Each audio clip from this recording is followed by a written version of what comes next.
가장 기억에 남는 오타는 그 분야의 대가로 자리매김했다를 그 분야의 대갈로 자리매김했다라고 쓴 것인데요. 공교롭게도 대가리가 대가와 의미가 얼추 비슷한 우두머리를 뜻하기도 하는 바람에 오해한 에디터님이 대가를 머리로 수정해서 다시 보내준 일도 있었습니다. 글자 모양만 봐도 저렇게 튀는 단어를 못 잡아낸다는 것은 넋이 나가 있다고밖에 설명을 못하겠습니다. 오늘 뭐 볼까 고민하는 분들을 위한 취향 추천 팟캐스트 책플릭스. 이번 에피소드는 황선우 김원비 작가의 책 최선을 다하면 죽는다 속 한 구절로 시작합니다.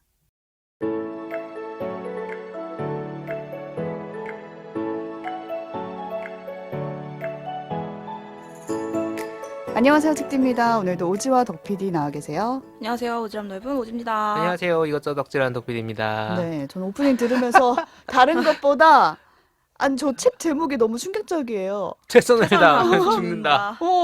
정말 단호해요. 내 얘긴가? 제가 어제 방송에서 엄청 더듬은 단어가 있거든요.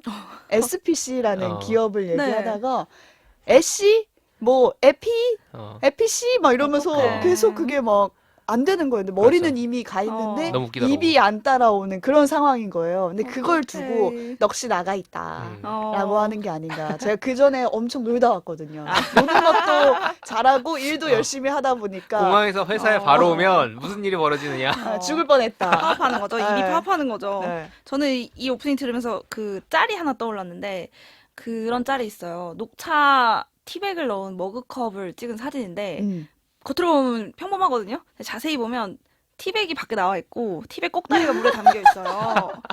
얼핏 보면 몰라요. 넋이 나가 있다. 거기 달린 캡션이 자기 인생 같다고 대충 보면 그럴듯한데 자세히 보면 다 하나도 제대로 된 게 제대로 된거 없는 없지. 정말 엉망진창인 그런 모습 같다는데 정말 그게 떠올랐어요. 이렇게 점잖게 써있지만 자세히 읽어보면 대가린 상황. 이거 진짜 너무 이런 오타도 그렇지만 네. 책디도 방금 방송 실수 말 했잖아요. 제가 책디랑 하는 방송에서 책디한테 마약 덕후라고 부른 적이 있어요. 네. 마약 뉴스 덕후인데 마약 뉴스를 또 뉴스만 뺐어. 보면 그러니까 오해를 불러오는 오해를 그런 괜히 그러니까요. 불러오지. 그리고 사람들이 사람이. 이제 방송한 지 저희도 좀 되다 보니까 캐릭터가 생겼거든요. 그 방송에서 마약 뉴스 덕후로. 사람들이 마약 뉴스를 자꾸 알려줘요, 책디한테. 네. 그걸 제가 책디한테 사람들이 자꾸 마약을 줘요. 마약 이거 왜 자꾸 중간에 빼? 요새 민감한 주제입니다. 민감한 주제니까. 한 명을 주사 나락으로 들어와요. 보낼 수 있는 네. 그러니까. 발언 자제해 주시고. 넋이 나가 있다. 모두가 너무 최선을 다했다. 정신이 없으면 네, 이런 실수를 하기 그러니까. 마련이다. 네. 자, 이렇게 번아웃으로 인해서 살짝 나사가 빠져있는 느낌이 제가 올해 좀 많이 있어서 공감이 가는 대목이라 최선을 다하면 죽는다. 가져와 봤습니다. 네, 덕PD가 준비한 최선을 다하면 죽는다. 이 책 이야기 좀 들어볼까요? 네. 황선우 작가와 김원비 작가가 쓴 책입니다. 음. 이 제목이 말씀드린 것처럼 저희 4년째 번아웃 아니겠습니까? 책폴리스는 번아웃과 함께하고 있다. 언제 끝나죠? 그래. 오래 탄다. 네. 계속 타고 있어. 아웃이 안 돼. 번만 하고 있고. 그리고 얘기한 효과는 있어요. 번아웃이 올 때쯤 본인이 스스로 느끼는? 그치. 어. 이 책 제목을 딱 보고 제가 손이 당연히 갈 수밖에 없었겠죠. 제목이 너무 매력적이에요. 네, 너무 진짜로. 매력적이에요. 자, 이 황선우, 김원비 두 작가가 주간 문학동네에 연재한 글을 모아서 낸 책인데 그냥 번갈아서 글을 쓴 게 아니에요. 이런 포맷은 많이 있죠. 그런데 서로가 서로에게 보내는 편지 형식입니다. 편지예요? 일종의 서간집처럼. 그렇죠. 서간집 같은 건데 서로 주고받는 거죠. 이런 포맷으로 나온 책들도 있긴 있었어요. 근데 사실 편지라는 게 진짜 낯간지러운 일이거든요. 너무 사적인 이야기를 네. 쓰잖아요, 맞아. 보통. 실제로 사적인 관계에서도 써요? 잘 안 써. 카톡을 쓰죠. 그러니까 굳이 둘은 편지까지? 둘은 배우자도 있잖아. 이때 안 쓰지. 저녁에 볼 건데 편지를 쓴다? 그렇지. 오히려 쉽지 않은 보니까 또 일이죠. 안 쓰기도 하고 가까운 사람들은 안 본 사람들은 안 봐서 안 써.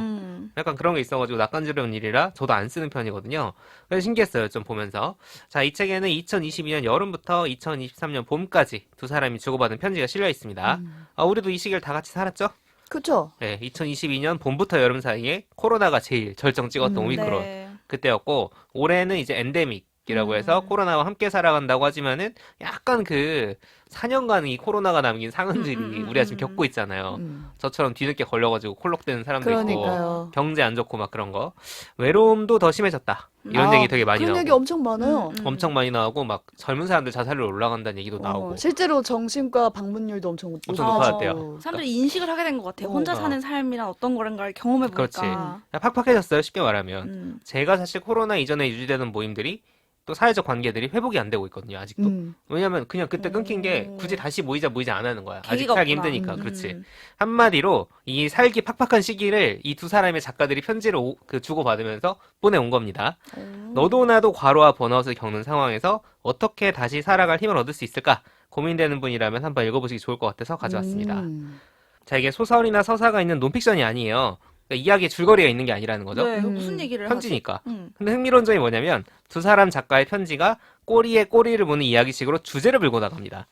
예를 들어볼게요. 예를 들면 첫 편지는 황선우 작가가 김원미 작가에게 보내는 걸로 시작을 합니다. 여기서 이제 뭐라고 불러야 될 거냐? 혼비 씨, 로 시작을 한단 말이야. 낯간지러워. 김원비 작가님 이렇게 하는 게 아니라 작가님 안 하고. 혼비 씨라고 하는 거야. 그러면서 이제 그 혼비 씨라는 호칭을 자기가 고민을 하는 과정이 있었을 거 아니에요. 아, 네네. 왜 굳이 이걸 쓰고 싶었을까? 김원비 작가와 자기가 그 전에 있었던 관계는 뭘까? 이런 약간 그런 관계의 모양에 대한 생각을 막 담아냅니다. 그거를 김원비 작가가 그 다음 편지에서 받아서 자기의 개인적 경험도 얘기하지만 예전에 이제 가수 고설리 씨가 자기 연상 연인, 26살 연상 연인 누구를 누구누구 씨라고 불렀다가 막 사회적 문매를 맞았던 비판받았던 적이 있어요. 논란이 된 적이 있었거든요. 그런 사회에 대한 비평적 시선을 김원빈 작가가 또 담아내고 그러면서 아 선배란 무엇일까? 왜냐면 황선우 작가가 자기보다 선배니까 그런 거에 대한 얘기로 받아냅니다. 아, 꼬리에 꼬리를 무네요. 물어요. 네. 그러면서 황선우 작가가 쓴 책에 있는 Keep the Sunshine이라는 문장을 인용하면서 끝내거든요. 그 편지를. 그걸 다음 편지에 황선우 작가가 받아서 선샤인? 이러면서 이야기를 또 풀어나가는 거예요. 계속 받고 받고, 받아가지고 또 그렇죠. 새로운 이야기로 계속 넘어가겠네요. 이야기꾼들. 그렇죠. 그래서 선샤인 얘기는 또 뭐냐. 햇볕이 따가운 여름에 어르신들이 가만히 있으면 안 덥다 라고 하는 그 일종의 생활의 지혜 있잖아요. 이런 얘기 하시던 기억으로 출발을 해서 이옥선 작가라고 김하나 작가의 어머니가 계세요. 황선우 작가랑 같이 살죠. 김하나 작가랑. 네. 70대 완전 인생 선배 작가잖아요. 거기로 가서 또 김원비 작가가 언급했던 선배들이란 무엇일까라는 얘기를 또 자기 걸대로 풀어내는 거예요. 딱 보면 아시겠죠? 꼬리에 진짜 꼬리를 무는 그 이옥선 작가가 쓴 책을 인용한 내용이 바로 최선을 다하면 죽는다 라는 책의 제목이 됩니다. 이렇게 꼬리에 꼬리를 물면서 확장을 시키면서 새로운 이야기를 하나씩 더하고 상대방이 던진 새로운 이야기 중에 내가 받고 싶은 걸 뭔가 받아서 또 자기 이야기를 풀어내고 이런 방식으로 갑니다. 그래서 이런 구성이 약간 호기심을 자극하기도 해요. 이 편지 내용 중에 다음 작가는 뭘 받았었을까 그렇죠. 궁금하잖아요. 그리고 편지라는 형식 자체가 발시인이 있고 수신이 있다 보니까 캐릭터를 생각을 하면서 김원비 작가라면 왠지 이걸 받을 것 같은데 약간 그렇게 생각을 해보는 그런 재미도 있고 호기심도 생깁니다. 무엇보다 이게 서사가 없어도 앉은 자리에서 그냥 쭉 읽게 돼요. 저는 이거 하루 만에 다 읽었어요. 따라가서 쭉쭉. 네, 쭉 이어지는 것 같은 거예요. 뭔가 이제 이런 편지들이 쭉 모여 있고 제가 오늘 뭐 길게 얘기할 건 아닌데 인상 깊었던 편지 두 편의 내용을 소개하면서 책에 대한 어떤 영업을 좀 해보겠습니다. 네.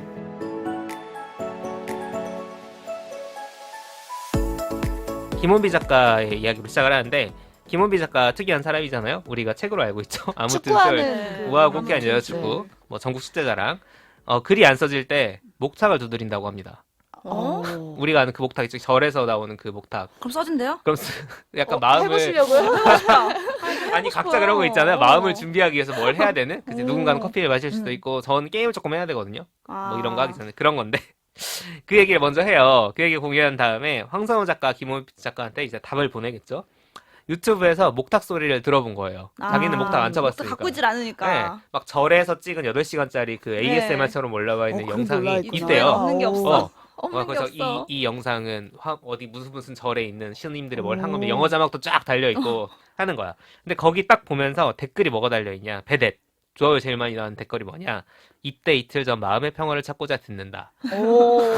여기 사람들이 좋아요를 제일 많이 눌렀다는 거예요. 어떡해. 그래서 여기 키워드가 두 개 나왔죠? 마음의 평화라는 것과 목탁 소리라는 키워드를 가지고 황선우 작가는 자기 얘기를 풀어내기 시작합니다. 뭐냐? 탁구를 배우기 시작했다. 마음의 평화를 목탁에서 위해 넘어온 건가? 목탁이 그 소리와 소리 묘사에서 덤딱 그치, 탁구의 소리랑 공통점을 찾아가지고 김하나 작가랑 최근에 탁구를 배우기 시작했다. 이런 얘기를 하면서 마음의 평화를 찾는 이제 그런 얘기를 또 해요. 탁구 쳐보셨어요? 쳐봤죠. 잘은 못 치지만. 네. 쳐보긴 했죠. 초보로서 경험은. 쳐보긴 보통 했죠. 공 줍는 시간이 네. 더 많죠. 치는 시간보다. 그러니까 초보들은 이런저런 에피소드들이 생겨요. 이거 배우다 보면은. 탁구가 재밌으려면 왔다 갔다 해야 그러니까요. 되거든요. 그치. 랠리가 좀 이어져야 돼요. 하지만 동시에 탁구는 스포츠지 않습니까? 점수를 내야죠. 그러다 보니까 이기려면은 상대방이 못 받게 쳐야죠. 맞아. 이 딜레마가 딜레마가 있습니다. 있어. 이게 수준이 어느 정도 높으면은 계속 경기만 해도 그 재미가 있어요. 랠리도 아, 오래 가는 편이고. 주고받기만 해도. 네, 아니 주고받으면서 점수가 나도 재밌어 그냥. 음. 그 자체가 재밌는데 초보자들은 사실 공 넘기는 게 훨씬 더 중요하니까. 받을 수 있게 쳐주려고 맞아. 노력을 해도 안 넘어가. 그러니까 황선우 작가는 공을 넘겨서 이기는 것보다 그 받을 수 있게 주는 게 중요한 네. 스타일인데 김하나 작가가 약간 승부욕 넘치는 스타일인 거야. 이게 아니 그렇게 하다가도 어느 순간 한번 이렇게 또 이렇게 끊어버리는. 배신이야. 네, 배신이죠. 얄밉잖아요. 그게 이제 황선우 작가 마음의 평화에 무슨 영향을 끼치는가. 이런 마음의 딜레마가 있다라고 하면서 마음의 평화와 관련된 메시지를 곁들이면서 이제 목탁으로 시작한 편지를 수미상관으로 마무리를 합니다. 그 편지 끝문장이 이거예요. I hope it helps you sleep and rest. 이게 목탁을 치는 게 네가 편히 자고 쉬는데 도움이 되길 바랄게 라는 어떤 문장을 인용을 한 거죠. 제가 아까 말씀드린 것처럼 이제 이걸 봤습니다. 김원미 작가가. 여기서 근데 제가 아까 말씀드릴 때 그냥 재밌는 소재들이 이어가는 느낌으로 꼬리에 꼬리를 문다고 말씀드렸잖아요. 근데 김원비 작가가 이 편지에 대한 답장에서 어떻게 시작을 하냐. 이 마지막 문장 때문에 자기가 완전히 무너져 버렸다. 왜요? 라고 고백을 하면 시작을 합니다. 너무 번아웃이 심한 상황이었던 거야. 근데 맥락 어떻게 보면은 마음의 평화에 대한 얘기긴 네. 했지만 네가 좀 편히 자고 쉬는데 도움이 됐으면 좋겠다라는 그 말이 그리고 엄청 찐친은 아니거든 이 사람들은 사실. 근데 약간 그런 거리가 있는 사람이 해준 이 말에서 엄청나게 위로를 받은 거지. 무너진 거지. 그래서 자기 번아웃 증상에 대한 에피소드를 막 고백을 하기 시작을 해요. 오늘 오프닝에 제가 소개한 오타액이 있지 않습니까? 아, 대가와 대갈. 대가와 대갈. 아, 책디가 안 웃어가지고 좀 아쉬웠어요. 웃지 않으려고 네. 했어요. 거의 우참 챌린지였는데 이게 제가 하나만 가져온 건데 난리입니다. 아, 정말. 너무 재밌는 게 많아요. 근데 우리 입장에서 어떡해. 재밌지. 본인 입장에서 얼마나 스트레스 받겠어요. 원래 글 쓰는 사람인데. 방송사고 이야기 이런 거 되게 좋아하잖아요. 그쵸. 근데 당사자는 식은땀이 막 나죠. 한 장에 진짜 꿈에서 심해서 나와요, 쓴다고. 그거. 그렇습니다. 워낙 김원비 작가 글을 재밌게 쓰니까 그 이제 웃음으로 승화하긴 했지만 그게 얼마나 힘들었을까 그 시기가 공감이 되는 대목이 되게 많아요. 김원비 작가는 자기가 심각한 상황이라는 걸 인지를 하고 정신과를 비롯해서 이걸 해결해 보려고 여러 노력을 합니다. 실제로 좋아져가고 있다라고 하면서 편지 말미에 이렇게 얘기를 해요. 이 타이밍에 선우 씨에게 편지 쓰기를 정말 잘한 것 같습니다. 라고 덧붙입니다. 그러니까 번아웃으로부터 벗어나기 위한 여러 작은 노력들 잘 꾸준히 해나갈 텐데 그때까지 이 편지가 계속 오갈 것이고 이어져 있을 거다라는 사실이 든든하다라는 고백인 거죠. 그러니까 목탁 소리를 시작해가지고 이렇게 마음의 평화와 어떤 이런 번아웃에 대한 얘기까지 쭉 가는 그 과정들이 있는데 말씀드린 것처럼 두 사람이 원래 잘 알던 찐친들은 아니에요. 그냥 멀리서 서로 응원하던 여성 작가들이었던 거죠. 출판계에 같이 있는. 그런데도 편지를 주고받는 행위를 통해서 서로의 삶을 이렇게 응원해줄 수 있다? 이게 전 좀 놀랍기도 했어요, 사실. 찐친이 됐을 것 같아요. 어쩔 수 없이 그렇게 이미 되겠죠, 내적으로. 사실. 1년을 편지를 주고받았는데. 그래서 저는 이렇게 보면서 혹시 우리 주변에도 혹은 두 사람도 이렇게 하면 편지를 주고받아보고 싶은 대상이 있을까? 근데 우린 작가는 아니니까. 저는 사실. 이거 들으면서 작가니까 가능한가 이런 생각을 계속 했는데 왜냐면 편지 딱 한 페이지 채우는 것도 어려운 거 아시죠? 그래서 편지지를 고를 때도 막 짧은 더 거 작은 거 칸이 넓은 거. 그러니까 그런 거 쓰잖아. 글씨도 막 크게 쓰고. 근데 이 사람들은 그 소재를 딱 발견해서 이렇게 이어가는구나. 이게 되게 놀라웠어요. 자기 이야기를 계속 풀어낼 줄 오. 아는 거죠. 저는 사실 그러니까 내가 이야기를 하는 것보다는 내가 이야기를 듣고 싶은 대상이 누굴까를 좀 생각하게 되는데 저희 할머니 살아 계십니다 아직. 저희 할머니가 지금 되게 그 연세가 많으셔서 요양원에 계시고 사실 펜을 잡고 글씨를 쓰는 것도 아마 굉장히 힘드실 거예요. 몸이 약하기 때문에.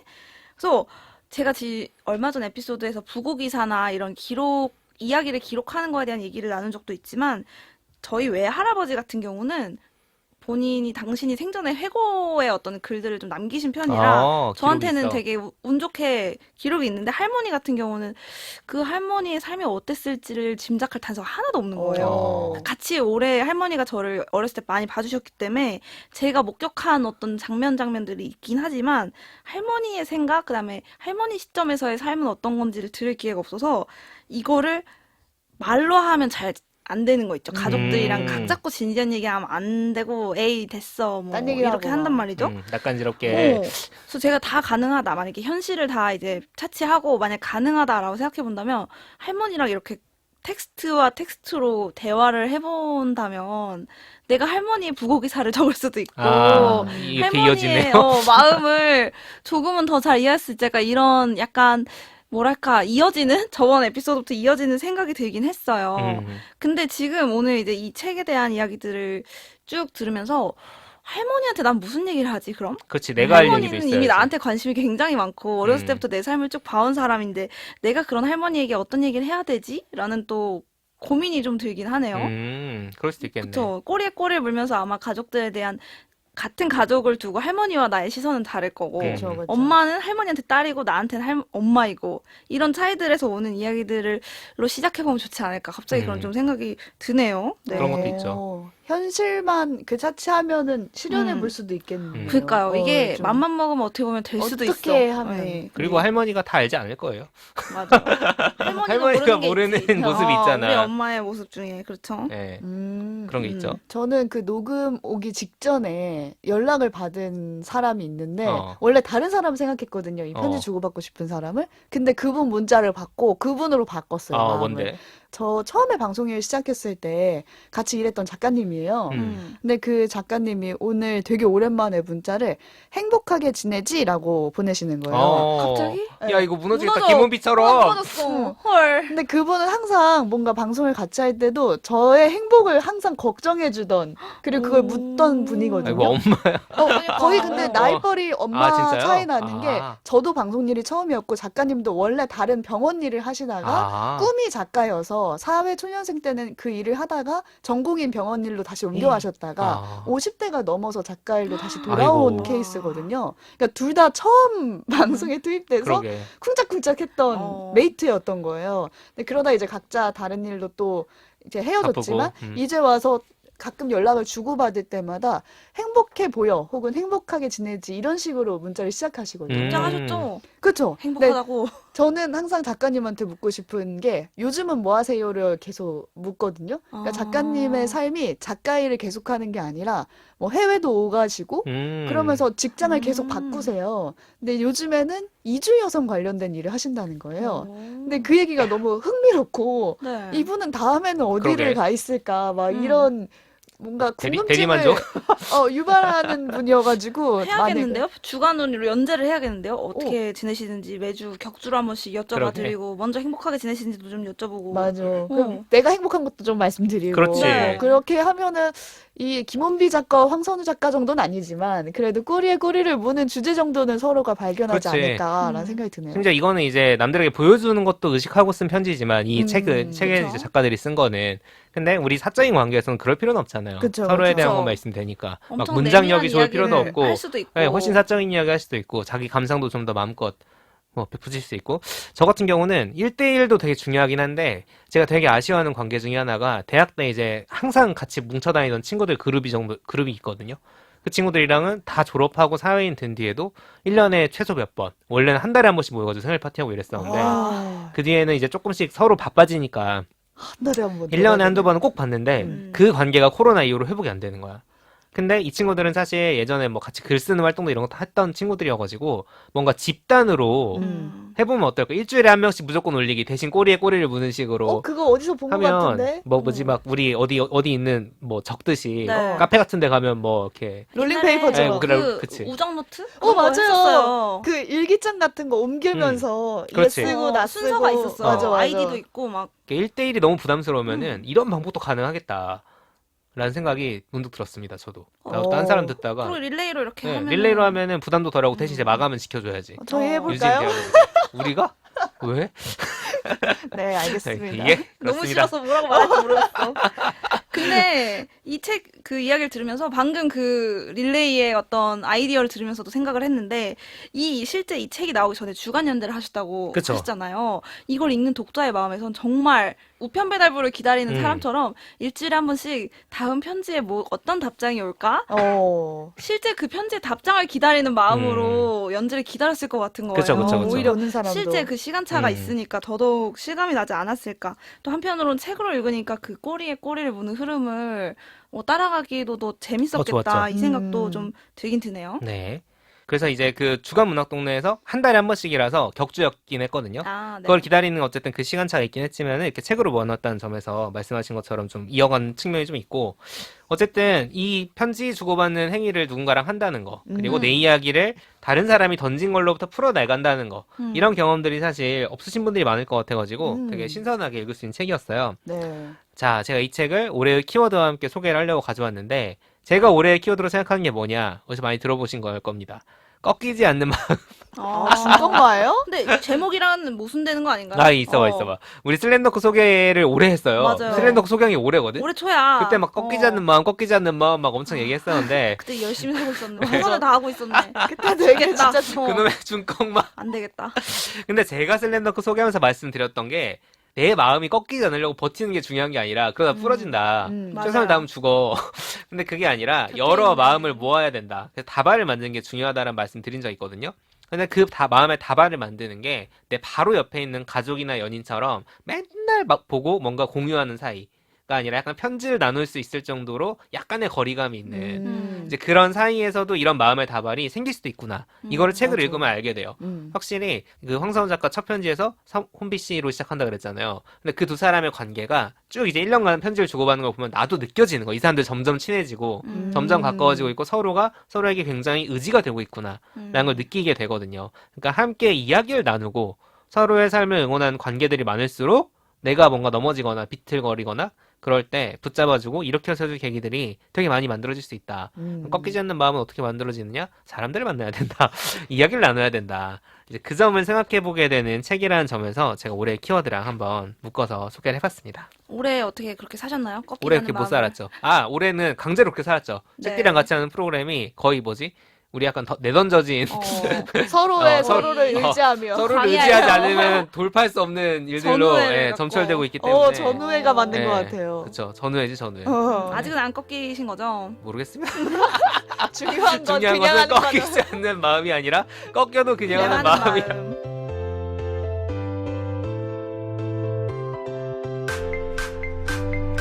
오늘 뭐 볼까 고민하는 분들을 위한 취향 추천 팟캐스트 책플릭스. 지금까지 황선우, 김원비 작가의 책 최선을 다하면 죽는다로 얘기 나눠봤는데요. 이제 클로징 코너. 저희가 올해 인상 깊게 본 콘텐츠 중에서 책플에 이제 소개하지 못해서 그렇죠. 아쉬웠던 아쉽다. 콘텐츠들이 또 있거든요. 그래서 제가 또 오지와 준비를 해봤습니다. 네. 저부터 콘텐츠를 말씀드리면 전 넷플릭스 드라마 정신병동에도 아침이 와요. 와요. 이거 저도 가지고 최근에 왔어요. 정주행을 완료했죠. 눈물이 흘렀나요? 오. 그거 중간에 울으라고 만든 한두 번, 드라마 아니야? 부분들은 분명히 있었어요. 그러니까 뭔가 내가 이입되는 캐릭터 나올 때는 눈물이 날 수밖에 없는 드라마더라고요. 그러니까요. 이게 저도 친구가 이거 보면 무조건 운다 하면서 너 꼭 봐라 라고 저한테 말을 해줘서 보기 시작했거든요. 근데 거기서 박부영이 정신병동의 간호사로 출연을 해요. 여기서 뭐 다양한 정신과 환자들이 엄청 많이 나오는데 일상을 살다가 갑자기 얻게 되는 그런 정신질환들이 나와서 우리가 이걸 직접 겪어보지 않아도 이해할 수 있게끔 하는 그런 연출이 나오거든요. 근데 그 과정 자체가 쭉 그려지는데 지금부터는 약간 스포가 있어서 혹시 듣고 싶지 않다 하는 분들은 점프 해주시면 되겠습니다. 제가 인상 깊게 봤던 장면이 간호사였던 박보영이 정신병동에 입원하게 되는 그 장면이었거든요. 그러니까 우울증 때문에 입원을 하는데 너무 죽고 싶다는 그 충동이 심해서 폐쇄병동에까지 이제 입원하게 되는 그런 상황이 온 거예요. 근데 박보영은 간호사였다고 했잖아요. 그렇죠. 네. 그러니까 본인이 누구보다 그 병동의 생활을 잘 알고 환자의 상태를 잘 아니까 나는 그 정도가 아니다. 이렇게 생각을 했던 거예요. 그래서 괜히 약을 주면은 그걸 막 침대 밑에 숨겨요. 약 간호사였던 먹고. 사람이.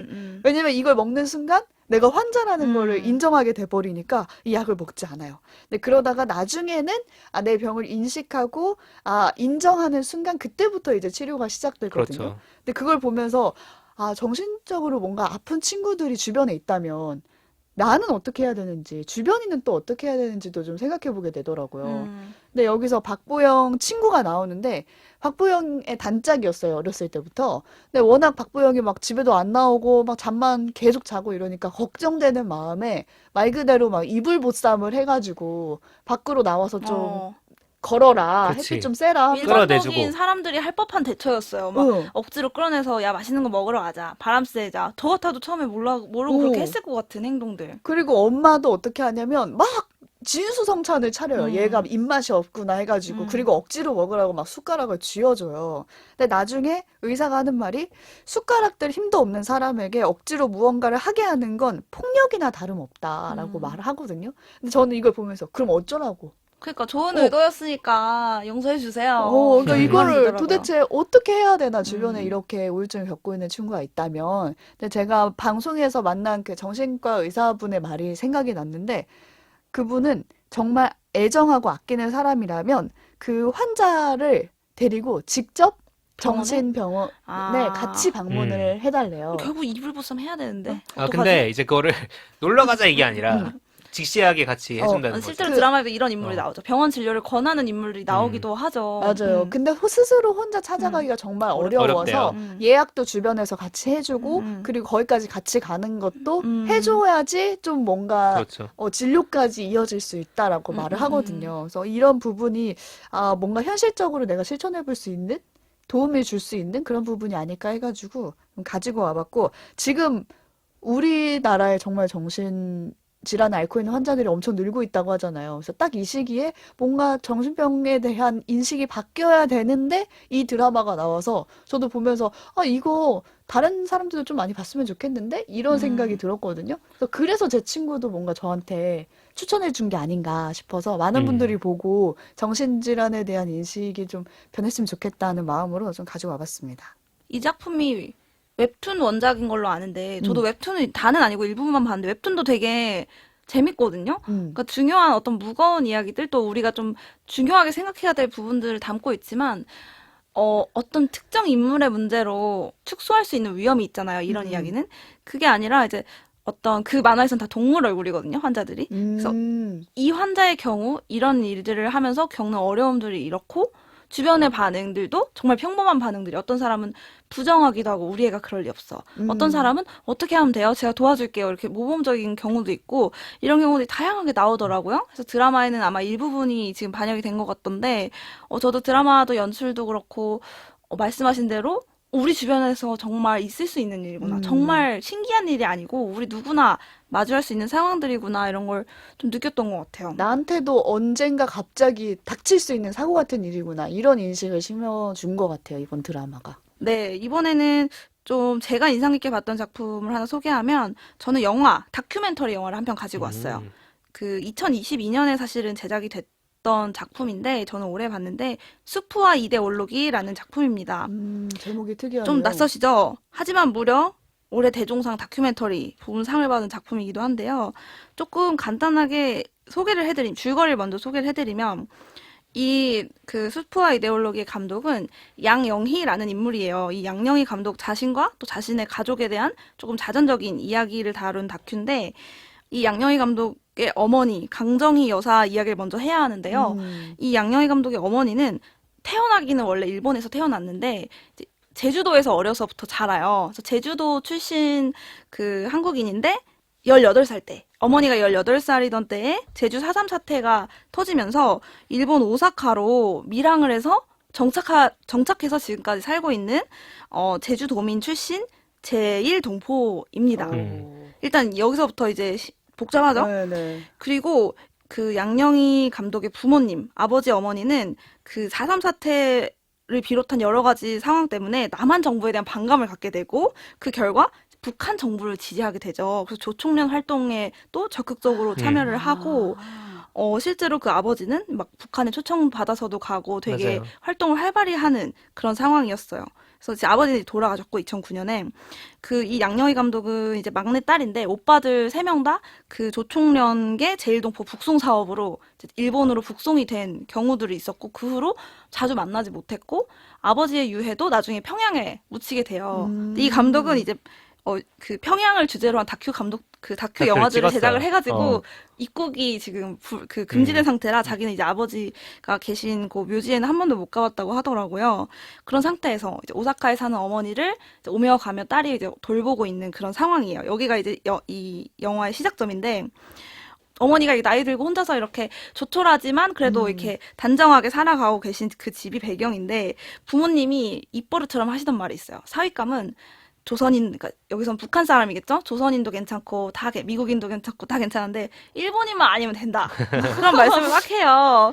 근데 어느 날 이 감독이 일본인 사윗감을 데리고 찾아오는 일이 벌어집니다. 역시 마음대로 안 돼. 그러니까 자식은 자기 마음대로 되는 법이 없어. 그래서 이 어머니는 그럼에도 불구하고 정말 정성으로 막 몇 시간에 걸쳐서 닭백숙을 끓여서 예비 사위에게 대접을 합니다. 네, 치킨 스프란 무엇일까? 치킨 스프란 무엇인가? 동서양을 관통하는. 정말 일본에 계시지만 정말 그 우리 정서 그대로 이제 사위감이 인사하러 오면 닭을 잡아서 그렇지. 내어놓던 그 다정한 모습으로 정성껏 닭백숙을 대접하는 장면을 시작으로 이 사위와 이 양녕희 감독과 어머니가 조금씩 가까워지면서 가족으로 서로를 받아들이게 됩니다. 그러던 어느 날 어머니에게 알츠하이머 치매 증세가 나타나기 시작한 거예요. 어머니가 연세가 많으시니까. 그러면서 점점 막 그 선망 증세도 있고 자식을 막 헷갈리기도 하고 죽은 그 가족을 찾기도 하고 막 정말 날이 갈수록 증세가 좀 심해지는데 어느 날 정권이 바뀌면서 이런 4.3 사태 때 그 일본으로 밀항해 갔던 그 제1동포들을 이제 방문할 수 있는 초대 행사가 열린 거예요. 그래서 어머니와 그 사위, 그리고 양녕희 감독, 이 셋이 같이 이제 제주도를 방문하게 됩니다. 그러면서 이제 이 감독이 그동안은, 아니, 그 북한이 우리 가족을 다 뿔뿔이 흩어지게 했고, 우리 오빠들도 볼 수 없게 됐고, 우리 아버지도 내가, 묘소에도 못 가보고, 뭐, 지금 상황을 보면 폐쇄적이고, 이렇게 너무 많은 거부감을 갖고 있었단 말이에요. 그런데 어떻게 어머니, 아버지는 왜 북한 정부를 선택했을까? 늘 이런 게 미스테리였던 거예요. 북한을 왜 이렇게 좋아했을까? 근데 그게 아니라 이 4.3 사태 그 어머니를 모시고 제주도에 갔다가 오면서 이 어머니와 처음으로 어머니의 제주도에서의 기억 그리고 고향에 대한 기억들을 처음으로 나누게 되면서 아, 그 당시 그 조국에 대해 느꼈던 어떤 커다란 배신감 혹은 상처 그리고 폭력적인 그 상황들에 대해서 처음으로 이해하게 되면서 부모님이 어쩔 수 없었던 그런 선택들을 조금은 이해하게 되는 그 과정을 담고 있어요. 근데 이 영화가 어떤 정치적인 판단과 이제 선언을 내리는 영화는 아니고 그 현대사라는 게 그 복잡한 면이 있다는 걸 인정하면서도 그쵸?